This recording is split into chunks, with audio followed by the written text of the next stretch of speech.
তোমাদের সকলকে জানাই ষষ্ঠীর অনেক অনেক শুভেচ্ছা। সবাই নিয়েছিলাম, তোমাদের দেখিয়েছিলাম, সেই কুর্তিটা পরেছি। আর বাসাও যাবো না, আজকে আমাদের এই বরানগরের এখানেই ঠাকুর দেখবো।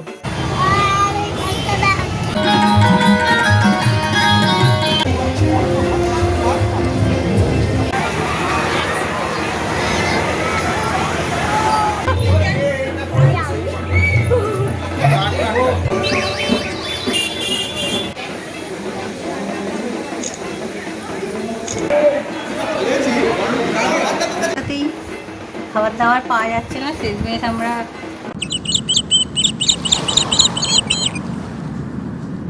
নমস্কার বন্ধুরা, আশা করি তোমরা সবাই খুব ভালো আছো। আমিও খুব ভালো আছি। সম্পাস লাইফস্টাইলের আরও একটা নতুন ভিডিওতে তোমাদের সবাইকে স্বাগত। আজ হলো রবিবার আর আজ হলো ষষ্ঠী। তোমাদের সকলকে জানাই ষষ্ঠীর অনেক অনেক শুভেচ্ছা। সবার পুজো খুব ভালো কাটুক, খুব আনন্দে কাটুক। আর রান্না কিছু অল্প আধটু করবো আজকে।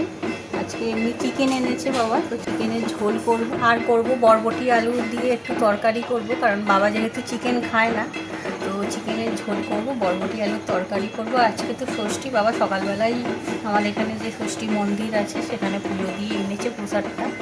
তো চান টান করে তারপরে বাবিকে খাওয়াবো।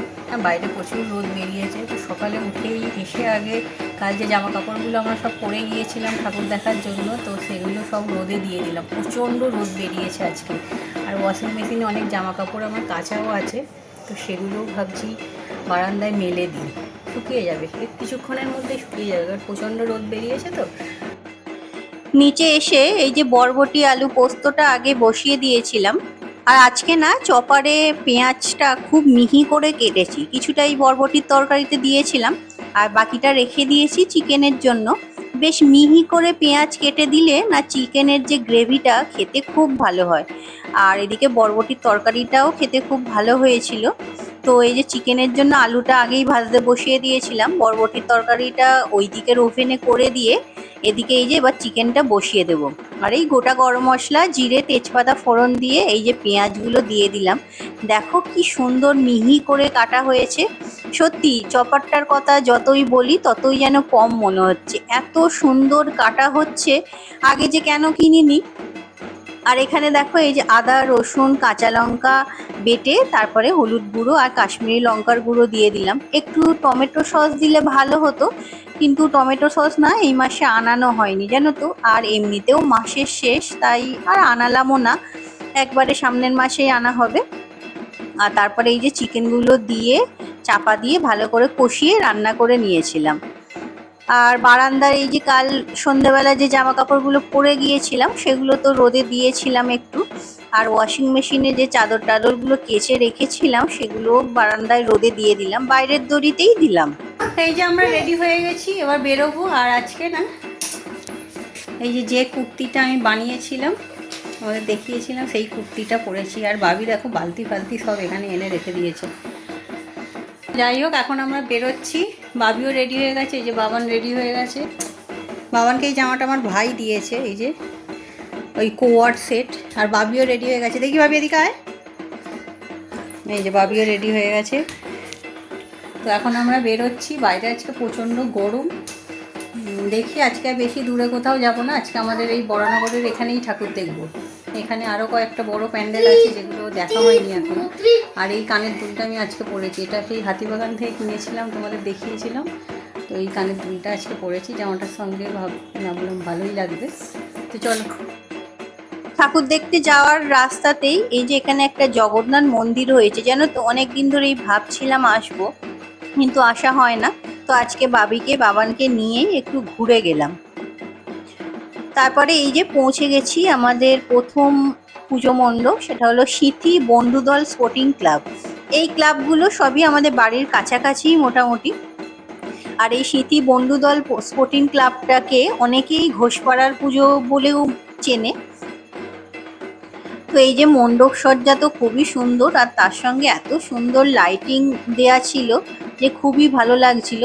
আর এই যে দেখো মণ্ডপের বাইরেই এখানে চলছিল একটি সাংস্কৃতিক অনুষ্ঠান, এখানে গাওয়া হচ্ছিল লোকসঙ্গীত। এই বন্ধুদল স্পোর্টিং ক্লাবের এবারের থিম হলো কলকাতার ইতিহাস ও জমিদার বংশ। তো তারই নানা রকম চিত্র এখানে এই যে পুজো মণ্ডপের চারিদিকেই ফুটিয়ে তোলা হয়েছে। খুবই সুন্দর দেখো প্যান্ডেলটা লাগছে, আর তার সঙ্গে লাইটিংটাও মানে অনবদ্য। আর এখানে দেখো এই যে উপরে কলকাতার নানা রকম দেবদেবীর যে মূর্তি সেগুলোর ছবি দেয়া আছে।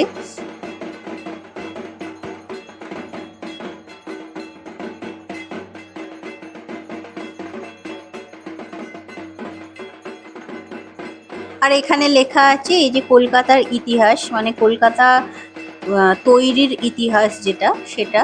আর এখানে তারপর বিভিন্ন যেসব বংশের রাজারা ছিলেন তাদের যে গোত্র সেগুলো এখানে লেখা আছে। তারপরে এখানে তাদের যে সারনেম বা পদবি সেগুলোও লেখা আছে।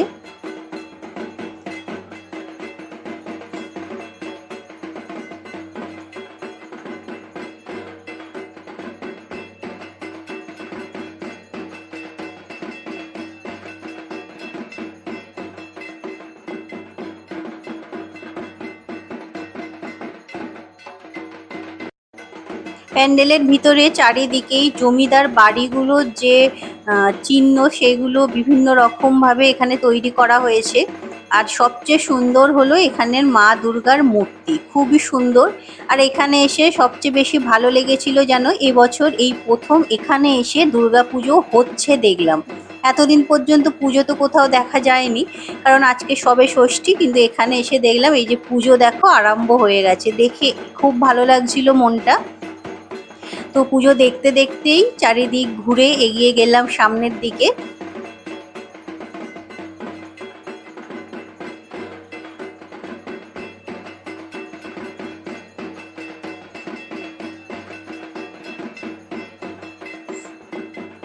আর আমাদের এই যে কলকাতা সৃষ্টি, কলকাতার কালীঘাটের মা কালীর কথাও, তো তার নাম অনুসারেই নাকি কলকাতা নামটা হয়েছিল।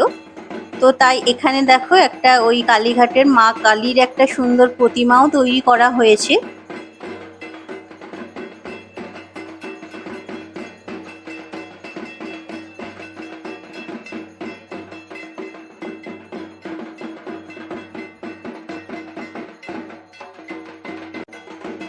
তো স্মৃতি বন্ধুদল স্পোর্টিং ক্লাবের বাইরেই বসেছিল বিরাট মেলা। প্রত্যেক বছরই এই শারদীয়া মেলা ওখানে বসে।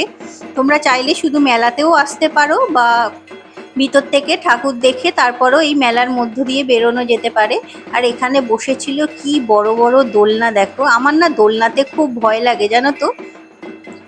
আর এই যে তারপরে এসে গিয়েছিলাম এখানে পরবর্তী প্যান্ডেল, এটি হলো সচ্চাশিপাড়া দুর্গা মণ্ডপ। এখানে থিম হলো বাঙালি সেজো না, বাঙালি হও।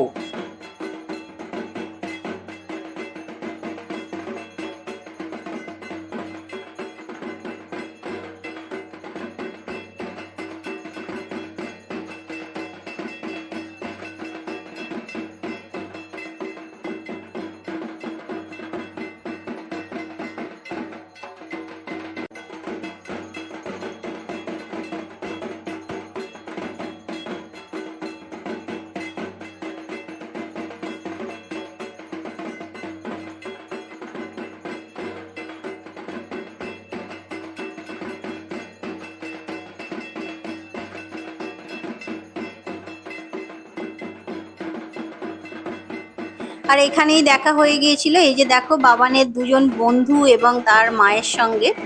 তো ওরা সবাই একসঙ্গে মিলে ওর জন্য ছবি ভিডিও সব কিছুই করা হলো। তারপরে কিছুক্ষণ মানে বেশ কিছুক্ষণ ওই গল্প করে তারপরে এলাম পরবর্তী প্যান্ডেলে।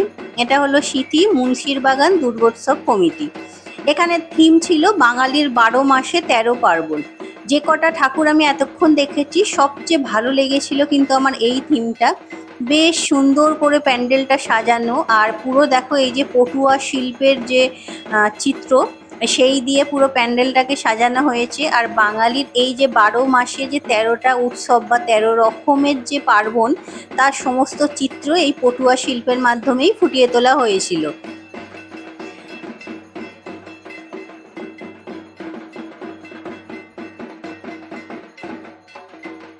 প্রথমেই এখানে একটা বড় শিবলিঙ্গ রাখা রয়েছে, তারপরে ওখানে নন্দী মহারাজও আছেন।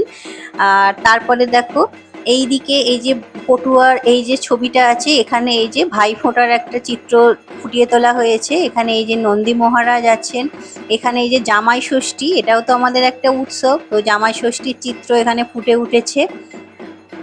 আর এখানে দেখো এই যে সরস্বতী পুজো বা হাতে খড়ি দেওয়ার যে ব্যাপারটা, সেটা এখানে এই ছবিগুলোর মাধ্যমে ফুটিয়ে তোলা হয়েছে। আর আছে বিভিন্ন গাছ, তার মধ্যে সুন্দর পাখি, দেখতে খুবই সুন্দর লাগছিল।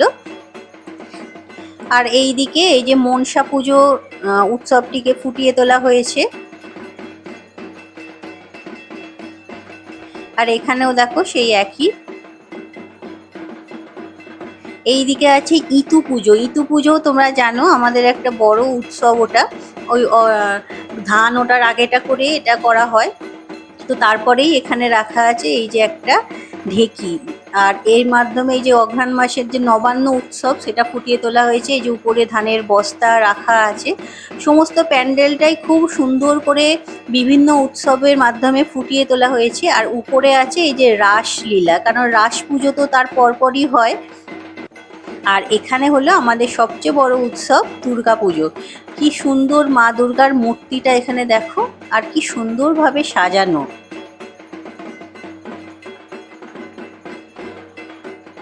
এটি হলো city youth athletic club, city সার্বজনীন দুর্গোৎসব কমিটিও বলা যায়।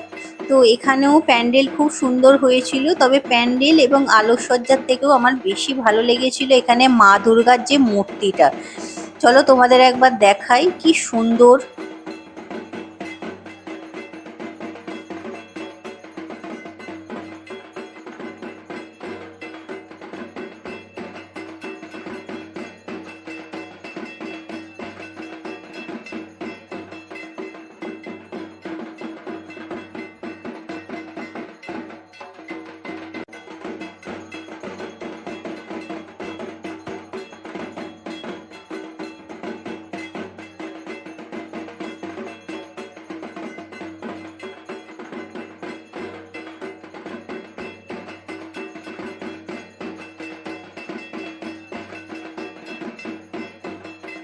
এই যে দেখো মা দুর্গার মূর্তি, কি সুন্দর মূর্তিটা, এত ভালো লাগছিল না দেখতে।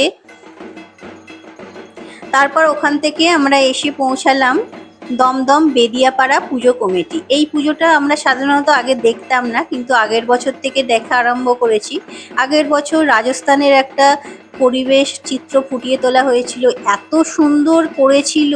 তখন তো ইউটিউবে ভিডিও করতাম না, তাই সেটা আর ভিডিও করাও হয়নি, বা করলেও সেটা রাখা হয়নি ফোনে। তাই এবছরও ছুটে এসেছিলাম সেটাই দেখার জন্য। এবারে পুজোর থিম হলো মরুতীর্থ হিংলাজ। তো এই মরুতীর্থ হিংলাজেরই ভিতরের যে পরিবেশ বা ভিতরের যে গঠন, সেটাই এখানে ফুটিয়ে তোলা হয়েছে। চারিপাশেই বালি মাটি ইত্যাদি দিয়ে মরুভূমির একটা পরিবেশ তৈরি করার চেষ্টা করা হয়েছে, খুবই সুন্দর লাগছে। আর তার সঙ্গে এই যে আলো আঁধারির খেলা, এটা যেন আরো সুন্দর করে তুলছিল।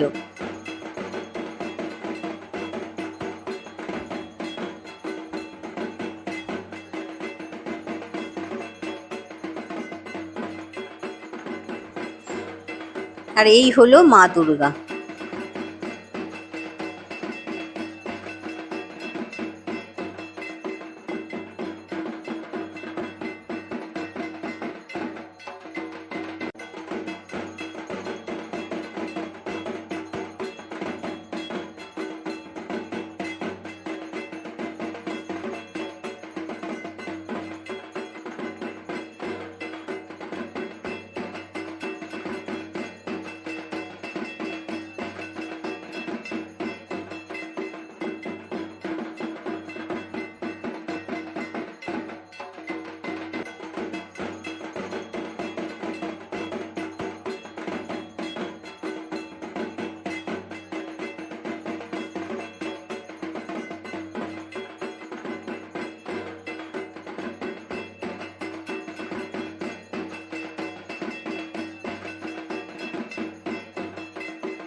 এটি হলো স্মৃতি অগ্রগামী সংঘ। এখানে থিম হলো চিহ্ন। এই পুজো মণ্ডপের এবছর 75 বছর পূর্তি উদযাপন করা হচ্ছে। তো সেই উপলক্ষে এই প্যান্ডেলের থিম হলো চিহ্ন। নারায়ণ চিহ্ন বা বলা যেতে পারে বৈষ্ণব ধর্মের যে চিহ্নগুলি আছে সেইগুলোকেই নানাভাবে এখানে ফুটিয়ে তোলা হয়েছে।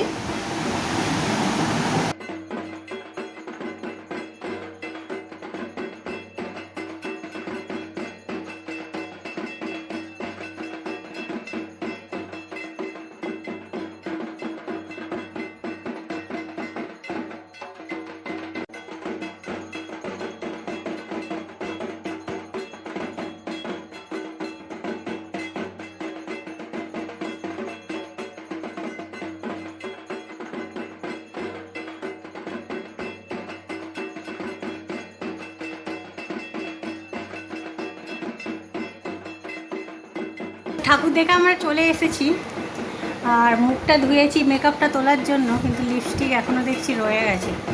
আজকে কোনো হোটেল রেস্টুরেন্ট কোথাও কোনো জায়গাতেই খাবার দাবার পাওয়া যাচ্ছে না। শেষমেশ আমরা মোগলাই নিয়ে এসেছি তিনজনে খাবো বলে। আর বাবার তো রুটি তরকারি সব করে রেখেই গিয়েছিলাম। বাবার খাওয়াও হয়ে গেছে। এখন ঘুরিতে 11:15 বাজে, অনেক রাত হয়ে গেছে।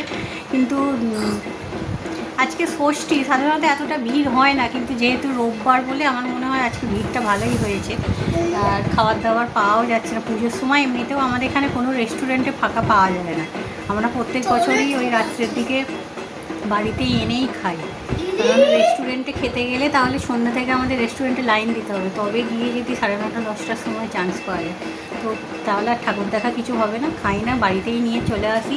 তো এবারেও গিয়েছিলাম অন্য কিছু আনার জন্য, কিছুই নেই, শুধু মোগলাই পড়েছিল, তো মোগলাই নিয়ে এসেছি। ওই খেয়েই হয়ে যাবে। আর বাবির তো রুটি করে রেখে গিয়েছিলাম, ওকে রুটি খাইয়ে দেবো। তো চলো খাওয়া দাওয়া করি, আবার দেখা হবে কাল। তো আজকে ভিডিওটা এখানেই শেষ করছি। আশা করি তোমাদের ভালো লেগেছে। আবার দেখা হবে পরের ভিডিওতে। ততক্ষণ সবাই ভালো থেকো, সুস্থ থেকো, খুব খুব আনন্দে থেকো। আর পুজো সবাই খুব ভালো করে কাটাও। টাটা।